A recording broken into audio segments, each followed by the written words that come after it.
Welcome back for another awesome video for Damos in the class. Today's aim is EOG 6th grade review part 3. What is the value of parentheses 5r plus 1/5 close parentheses squared when r equals 0? Problem is 5r plus 1/5 squared, right? And our r has a value of 0. So we are going to substitute the r in this problem for the 0. All right, so we're going to rewrite the problem, and we have parentheses 5. And what does it mean when we have a number next to a variable? Multiplication. Exactly. So parentheses 0 Parentheses 0 plus 1/2 plus 1/5. Exactly. And that's squared. So we rewrite everything the same. We just substitute the r for the value of 0. So now we're going to go through our please excuse my dear Aunt Sally. So parentheses is first, and we have parentheses, and that's what we're working inside of, correct? Right. All right. But inside of our parentheses, we're still going to go down that list. So parentheses, what's next? The exponents, but we don't have that. And then we do have multiplication, so do that first. So 5 times 0 equals 0. That's correct. Great job. Parentheses 0 plus 1/5 parentheses 2 squared. Not 2 squared, squared. Right. Great job. Going ahead. 5 times 0 is 0, like you said, plus the 1/5. Close parentheses, and it is squared. All right. So now we're going to solve this next part inside of the parentheses. And 0 plus anything is just what we have. So 0 plus the 1/5 is just going to leave us with the 1/5. Right. So we have 1/5, and we have that squared, which is an exponent. So what does that mean, 1/5 squared? What do we have to do to the 1/5? 1/5 times 1/5. Exactly. So now we have 1/5 times 1/5. And that equals what? 1/25. Oh, great job. 1/25. And that is the answer. 1/25. Great job. During a weekend, the manager of a mall gave away gift cards to every 80th person who visited the mall. On Saturday, 1,210 people visited the mall. On Sunday, 1,814 people visited the mall. How many people received a gift card? So like Jamir said, we have people on both Saturday and Sunday for the gift cards. So on Saturday, we had 1,210 people. And on Sunday, we had 1,814 people. Correct? So for this problem, we need to do what? What do we need to do to find out? If we're saying on the weekend that all of these people came to get a gift card, what do we find out first? What's our first step? What's Saturday and Sunday? What do we need to do? Those two numbers plus. Exactly. We need to add those two together. Now, I have them written Saturday and Sunday. So this is Saturday and this is Sunday. But I also like to always add my larger number on top. So that's why I'm going to rewrite that. So I'm going to have 1814, then 1210. We're going to add that up. 0 plus 4 equals 4. Mm-hmm. 1 plus 1 equals 2. Mm-hmm. 2 plus 8 equals 10. Mm-hmm. Carry the 1. 1 plus 1 equals 2. 2 plus 1 equals 3. So we get an answer of 3,024.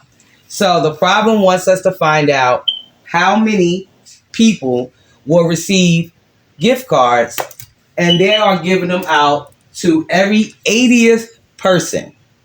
We have to divide it by 80. Great job. Exactly. We have to divide 3,024 by 80. So that's what we're going to do. We're going to put the 3024 in the house. We're going to put 80 on the outside. Okay? So an easy way to look at this could be, instead of thinking about 80, let's just think about 8. Right? And 8 times what can get you to 30? How close can you get to 30? 8 times what? 8 times 3. All right. So get you what?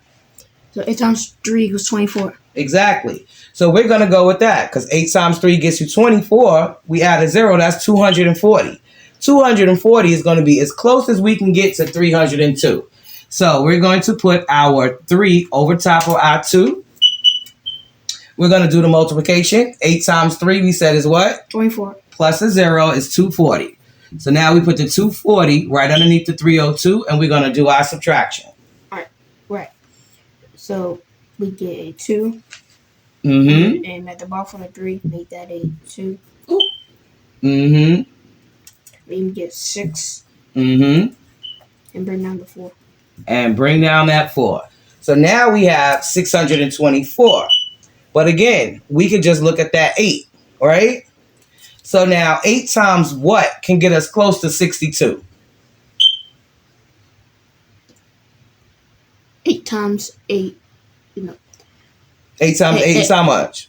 64. Is it 8 times 7? Exactly. That's exactly what you do.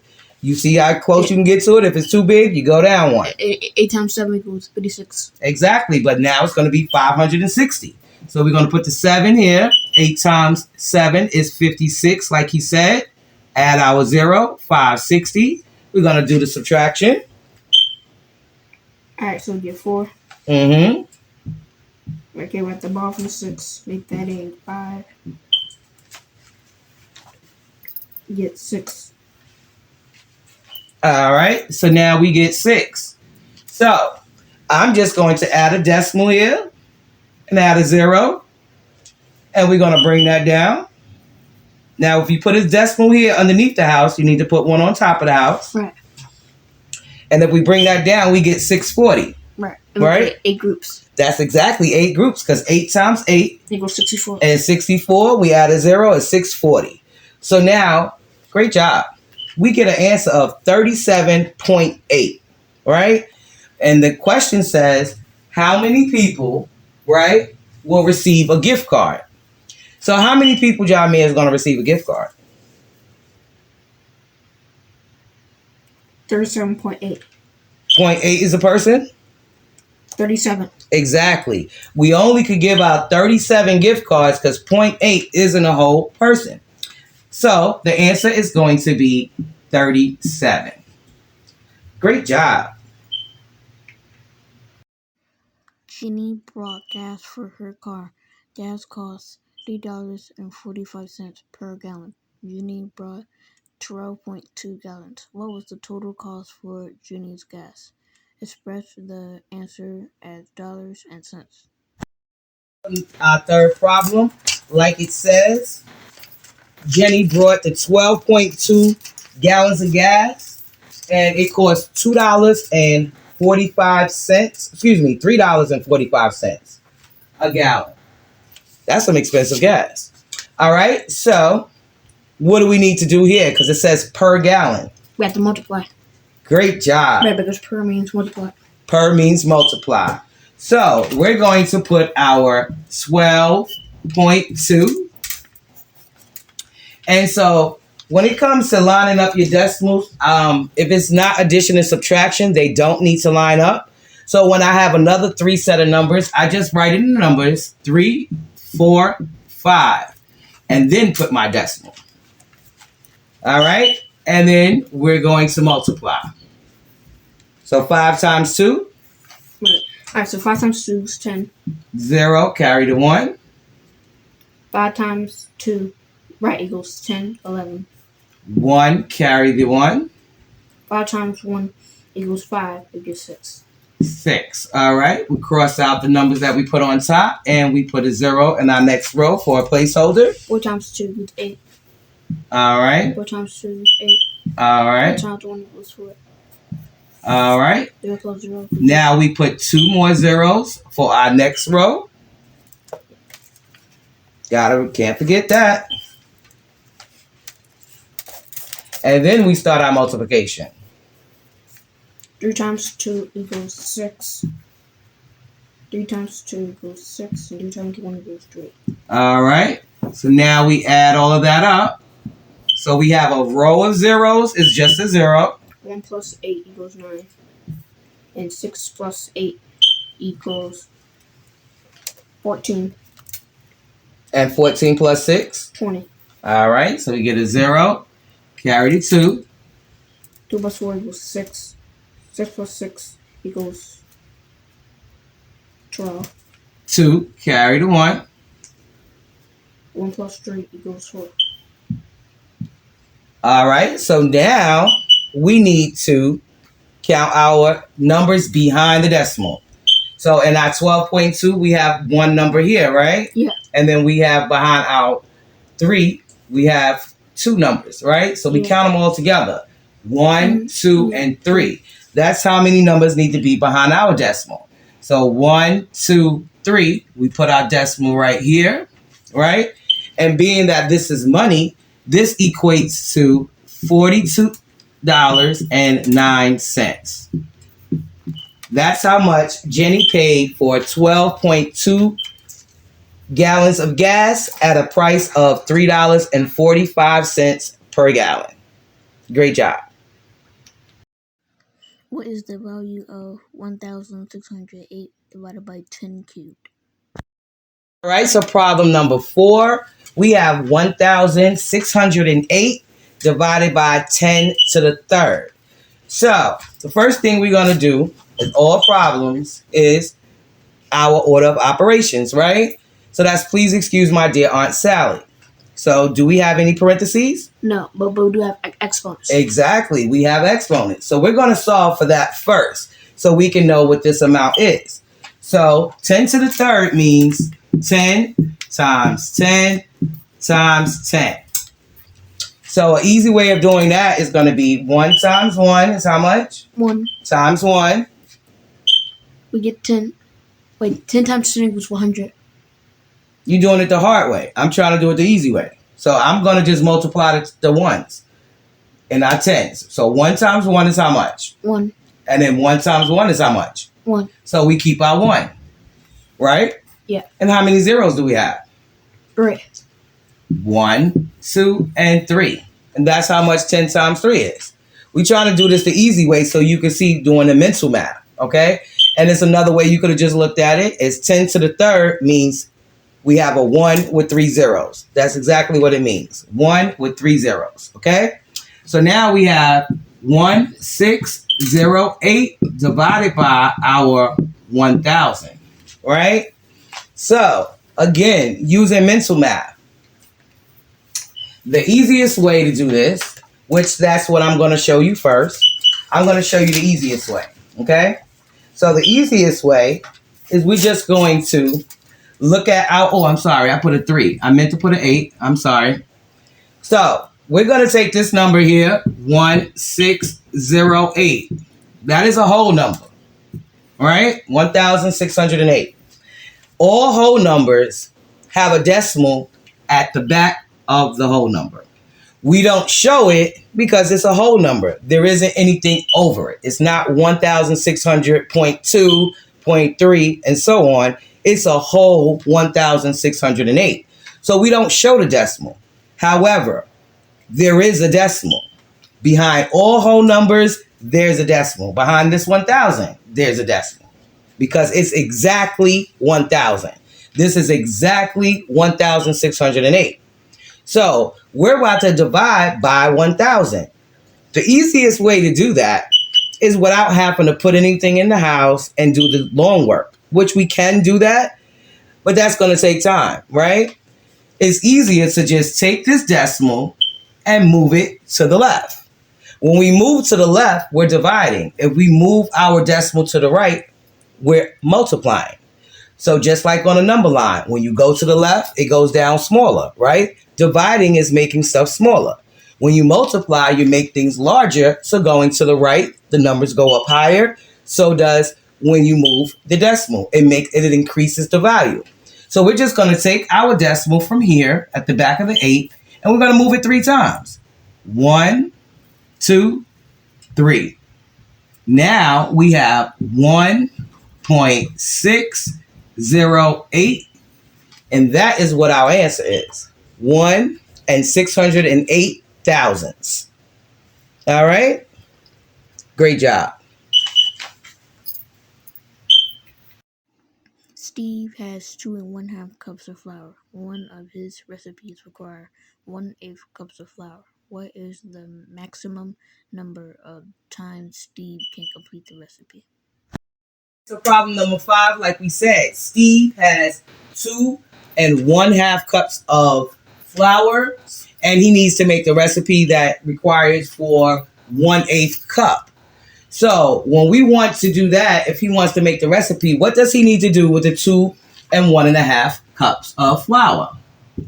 So 2 1/2 divided by 1/8. Divided by 1/8. Exactly, because this was going to allow us to see how many 1/8 can he use. Okay? So we have 2 1/2 divided by 1/8. So the first thing we need to do is what? All right, so 2 times 2 equals 4, then 5 over 2. Exactly. So what are you doing though? We need to do what first? Change that mixed number into what? Improper Fraction. Improper fraction. Exactly. That's what you want to remind yourself of what you're doing. Yes, you know what to do, but you want to get into a habit of knowing the first thing I need to do is change this mixed number. Ooh.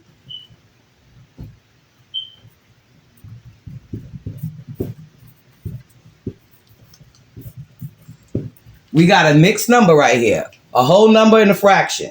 And we want to change that to an improper fraction.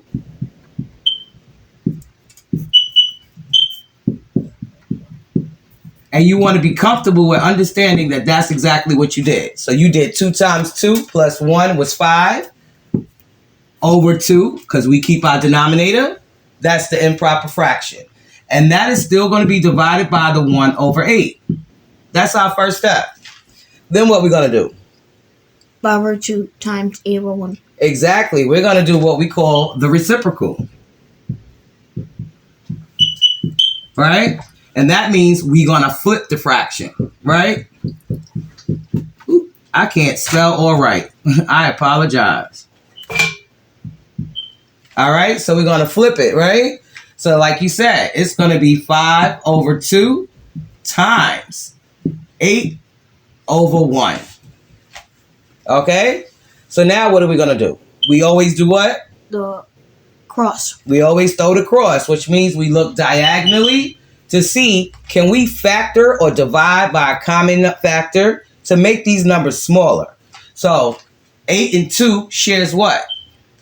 Right, so 2 we get a 1 and then 8. So when you say 2 we get a 1, what are you doing? You're dividing 2 by 2, right? Yeah. Okay. I want you to mentally remember that, so then there's no way for you to be confused or not understanding what you're doing. The more you understand, the better you can execute, right? Mm-hmm. So 2 divided by 2, you said it's going to be 1 left, right? Mm-hmm. And 8 divided by 2, how much is left? We get a 4. Exactly.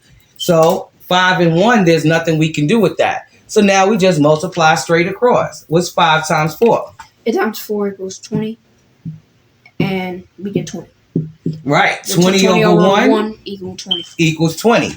So the answer to the question would be, Steve can use 1/8 for the recipe 20 times with 2 1/2 cups of flour. Great job. An airplane travels at constant speed of 320 miles per hour. How far in miles will the airplane travel in 15 minutes? On to problem number 6. We have a distance problem, and the distance is in this problem is a speed of 320 miles per hour. So that's saying, and they want to know how far can you go in miles, right? If the airplane travels only 15 minutes. Now, there's 2 ways that you can do this, and I'm going to show you both ways. But first, I want you to be familiar with this formula, okay? So D is going to be for distance, all right? I'm just going to write it out this time. And distance equals speed times time. That is the formula to solve this problem, okay? So we have, that's the first thing I want you to understand is the formula. Second thing, we have two difference in time, right? We have an hour that it went 320 miles, but they want to know how long did it go in 15 minutes. So minutes and hours are not the same. So we're going to do the conversion so we can get that answer, okay? So if we have 15 minutes, right? We want to know how much is that in hours, okay? So we take out 15 and we put it over 60. Why? Because there's 60 minutes in an hour, okay? So we're going to divide. We're going to put that 15 in the house, 0.00, and we're going to put our house over there, and we're going to put our decimal over top. And we're going to solve this like any other problem. But we're going to look at the 6, right? So the 6, how many 6 times what can get you close to 15? 6 times 2. Exactly. 6 times 2 will get you 12, right? So that'll get you 120. So we're going to put our 2 over top our 0.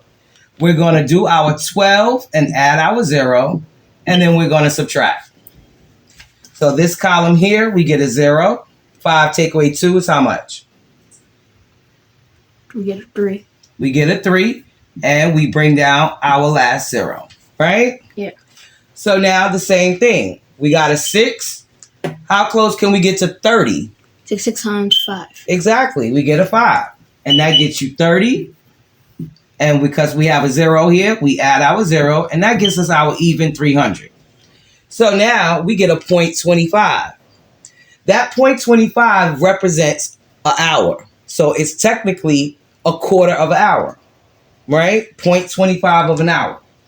So we can go back up to our formula and we can insert these numbers now. So we still trying to solve for the distance. I'm just going to rewrite it. Our speed was 320. And now we can multiply by the time we just found, which is 0.25. Okay? And that's going to give us our answer for the distance. So let's go ahead and do that. So we have 320. And I'm not going to add the 0. I'm just going to put the 25. And I'm going to put the decimal in front of that 2. And then we're going to multiply. 5 times 0 equals 0. 2 times 5 equals 10. 5 times 3 equals 15, 16. Put our placeholder 0. 2 times 0 equals 0. 2 times 2 equals 4. 3 times 2 equals 6. Then we can add those up. Alright, so 6 plus 4 equals 8. So we did 0, zeros. Okay. And then 6 plus 4? 8. 6 plus 4? We get 10. All right. So we get a 0. We add our 1. 1 plus 1 equals 2. And 2 plus 6 equals 8. So we get an 8. Now we have to put in our decimals, right? Very important. We can't forget that. So we have how many places behind the decimal? 2. So we need 2 places in our answer. 1, 2. We put that here. We get an answer of how much? 80. 80. Exactly. Because as you see, behind the decimal, those are zeros. We don't need those. So the answer is the distance that the airplane can travel in 15 minutes would be 80 miles. All right, will be 80 miles.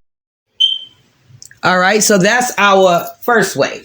Like I said, I was going to show you 2 ways. So the second way is if you know time and you know that there's 4 15 minutes in an hour, right? Then you could have just divided by 4. So 320 divided by 4 was 8. How do we do this? 8 into 3 we can't do. 4 into 3 we can't do, right? Yeah. So 4 times what get us close to 32? 8. 8. So 8 times 4 is 32. Bring down our next 0. We only could do 0. And then we get an answer of 80. All right? So that's just keeping in mind. And that's going to be our 80 miles that the airplane traveled in 15 minutes. How did we know? There's 4:15 an hour. So we have 15 minutes, 15 minutes, 15 minutes, 15 minutes. 5 plus 5 is 10. 10, so we just count by 5s. 5, 10, 15, 20. We get a 0, put our 2. 2 plus 1 is 3. 4, 5, 6. We get an answer of 60 minutes. So every 15 minutes, that's 1/4, which is 1/4 is the same as we found out when we did the other math. So 4 into 10, we only could go 2 times to get us 8. We get 2 left. We bring down that 0. 4 into 20 would give us 5. That's how we get 4/5. So 1/4 of an hour is 15 minutes.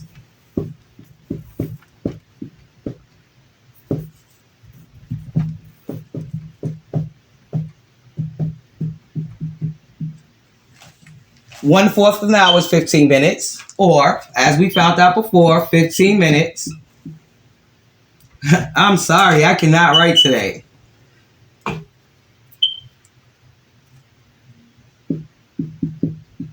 Right? Is 0.25 of an hour, which both are the same. And this goes into the fractions that you've been learned, right? So either which way you could have looked at it. This is a much quicker way, as you see. You could have just divided by 4 and got your 80 miles. Or you could do the first way that I showed you, which is a helpful way because then you can convert any amount of minutes into hours or whichever it is. All you have to do is set them up for the division like we did, which was the 15 over the 60. And we still came up with our 0.25. All right? Great job. Ryan is building a treehouse. It will take 85 and 1/4 hours to complete. He can work on the treehouse 15 and 1/2 hours each week to the nearest step. How many weeks will it take Ryan to complete the treehouse? 7, it says that we have 85 and 1/4 hours to complete. And if he did 15 and a half hours each week, they want to know how many weeks was that, right? So I'm going to show you a quick way to get to that. We can take the fractions and convert those into improper fractions, but I'm not going to do that. I'm going to change them into decimals. So we have 85 and 1/4, and we have 15 and 1/2, right? So I'm going to, instead of doing what we normally do with a mixed number, change to improper fraction, we're just going to change this to a decimal. So this is 85 point, we just was doing 1/4, right? So how much is 1/4 as a decimal? Jamir? 2.5. Exactly. Not 2.5, 0.25. So 0.25 is 1/4. Now we have 15 point, what's 1/2 in the decimal?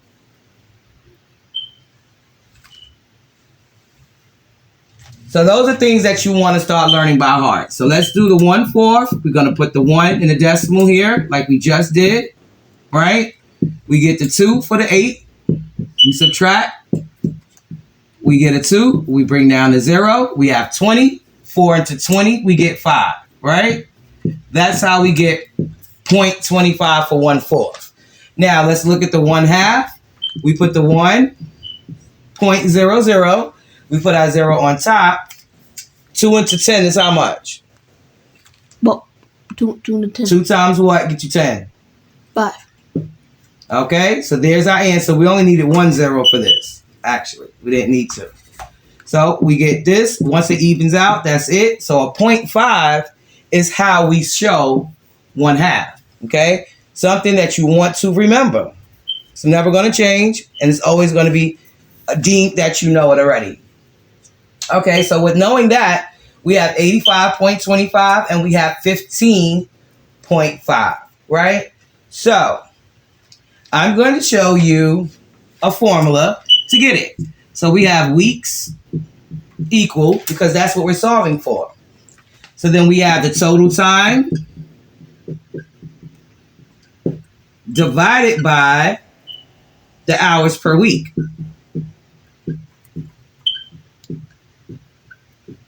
Right? So the question said, how many weeks did it take him? Right? So we have the total time. And it said in the problem, it said it will take him 85 and a quarter hours to do it. So our total time is going to be the 85 that we just changed to 0.25.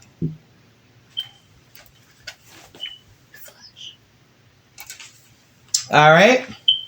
And then we're going to divide that by the 15.5. Okay. So now we have that division problem set up. And what I'm actually going to do is I am going to write this up higher. So I'm going to erase this part. And I'm going to rewrite it here. So 85.25 divided by 15.5. So that's already an improper fraction, correct? Mm-hmm. And what makes it an improper fraction is that our numerator is larger.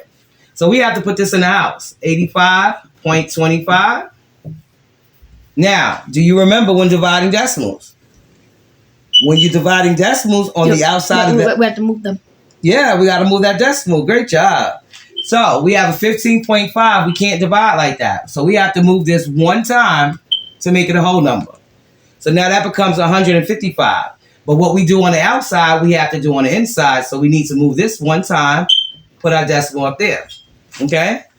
So now we have a number of 852 underneath the house, 0.5. So we got 155 divided by, 852.5 divided by 155. All right? So you can look at this a lot of ways, which I like to, but I'm just going to make this a little bit simpler on you guys. And we're just going to go in. Well, let me see. What's the easiest way? We could take 15 and see how close we can get to 85, right? So 15 5 times. We get 5, 25, excuse me. And then we get 75. Yes? Mm-hmm. 75 gets us as close as we can get to 85. Yes? Mm-hmm. So we're going to go ahead and do those 5 groups. But we're doing this whole number into 852. So our first 5 is going to go over the 2. So 5 times 55, let's just do that whole thing. 155 5 times is almost the same as what I just did. So we get 25, carry the 2. 5 times 5 is 25, plus 2 is 27. Now we get 5 times 1 is 5, plus 2 is 7. So we get an answer of 775. So that's what we're going to put here, up underneath the 852. We're going to do our subtraction. So 2 is too small, so we're going to borrow from the 5. That's going to give us a 4, and we're going to make that 2 a 12. So if you add 5, you count up to 12. We get 7. Exactly. We get 7, and then 4 is too small, so we borrow from the 8. We got a 7. We make that 4 a 14. So if we add 7, we count up to 14. 7. And we get an answer of 7, and then we bring down this last 5. So now we get another what? 775, right? Yeah.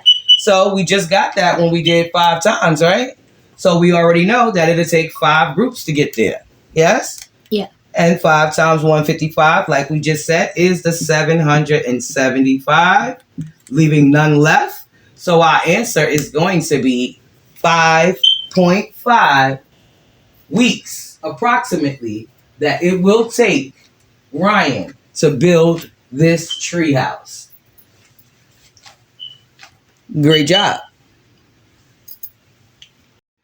What is the value of x when 1/3 x equals 9 and 1/3? All right, so for problem number 8, we got 1/3 x equals 9 and 1/3, and we want to figure out how much is the x. So 1/3 next to x means what? Multiplication. Exactly. So we are going to do the inverse, which is the opposite. So we're going to divide by 1/3.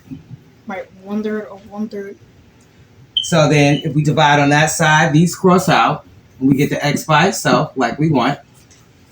And then we're going to have to divide on this side by the 1/3 to find the answer. So we do this like any other fraction problem. We have a mixed number. So what's the first thing we do? Turn them into improper fractions. All right. So 9 times 3 Equals 27. plus 1. 28. So we get 28 over 3 divided by 1/3. That's the first step. In our second step, we're going to have 28 over 3 times 3 over 1. Right? Doing a reciprocal, correct? Right.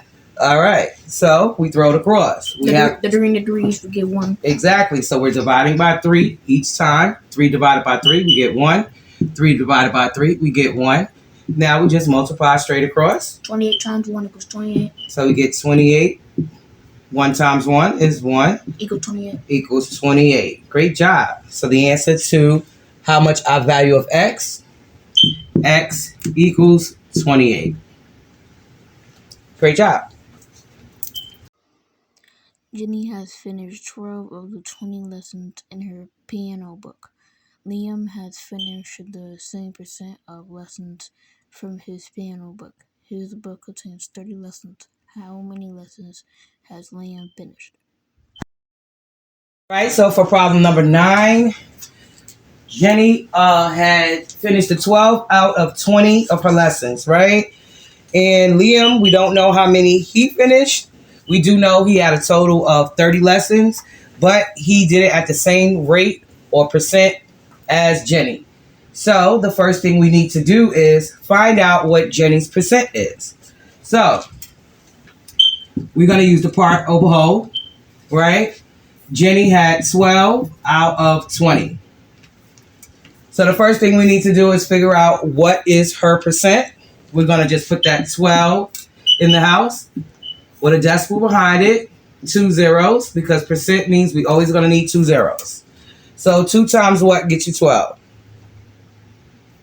All right, so 2 times 6. Yep, 2 times 6 gets you 12. So 2 times 6 is that 12. We add our 0 because it's a 20, giving us 120. Now we just bring down our next 0. We can't get any groups out of 0. So we get an answer of 0.60, which then turns into 60%.